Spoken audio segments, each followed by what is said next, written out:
What's going on, YouTube? Welcome back. It is Drew, and I came across a very interesting article that I found in the Wall Street Journal that really sort of delivers some truth about the college rankings, only from the student perspective.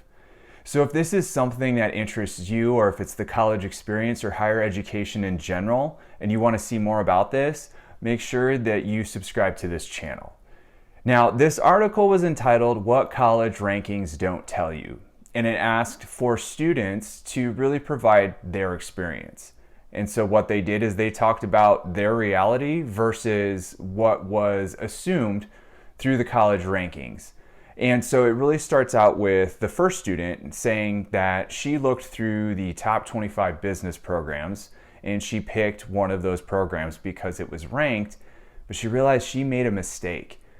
And she made a mistake because she's more of a creative person, and this program was built around sort of quantitative analysis and really STEM focused. And so it was not built for someone with her strengths and her desires and her personality. And this is very interesting because I really drilled this home in a two-part video series about things to consider when looking for a college. And you shouldn't just rely on ranking alone. You actually have to see for yourself, what does that program offer and how is it constructed? And who is it constructed for? You're able to sift through programs when you start to approach it from that angle.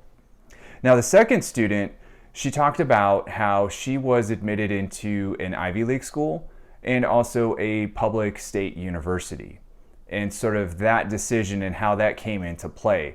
And she had the best quote ever, and I'm going to read it right here. When she said, "The question was not whether there is a difference between the two in the quality of education, the campus life, and the alumni connections, questions that college rankings try to answer, but whether that difference was worth $300,000.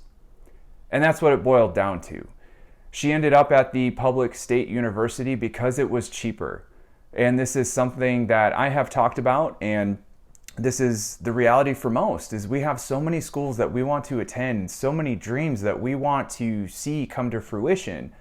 But at the end of the day, there's going to be a cost, and sometimes we just can't pay. Sometimes we can't afford that tuition. And so she had a very great perspective from that. Now, the third student was talking about a large public university versus a small private arts college. And so he had turned down the offer from the large university to attend the small private liberal arts college. And he said you would think that at this larger university, there would be plenty of opportunities like networking and social experiences and job opportunities. But he actually found that at the smaller school.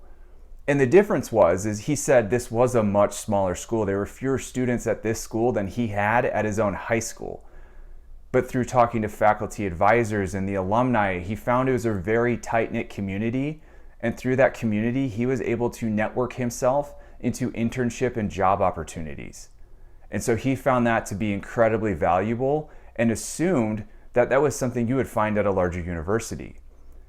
And similarly, the final student was talking about how she said you can look at college rankings and they will cover demographics, they will cover classroom sizes and things of that nature, but what they don't cover is sort of the qualitative side of that.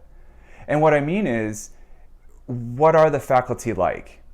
And her example was at her smaller private school that she attends, she found that the faculty actually cared about the students. They knew how much the students had on their plate, and they wanted to support the students in spite of all of the things that they were trying to manage. And she actually said through the pandemic, if it hadn't been for these faculty in particular, she would have fallen behind. And I think these overall are very valid points. I think these are points that need to be taken into consideration in your own search. And if this is something that you find interesting, there's also a book that I reviewed, Who Gets In and Why, by Jeffrey Salingo, that takes a deeper dive into college admissions and the college rankings process. And so my overall takeaway from this is not only were these students perfectly accurate in their assessments, but I encourage you to do your research. Get as much information as you can about the schools that you're considering. Go see them in person if you can. Talk to people who go there. Talk to people who work there. Can you find reviews on YouTube? Can you find reviews somewhere else? Go get that research. And I did put a link to this article in the description, and it is behind a paywall. So if you do not have a subscription to the Wall Street Journal, I would tell you what I've covered in this video is sort of the gist of that article. But if you do have a subscription or you are able to access that article, I encourage you to do so.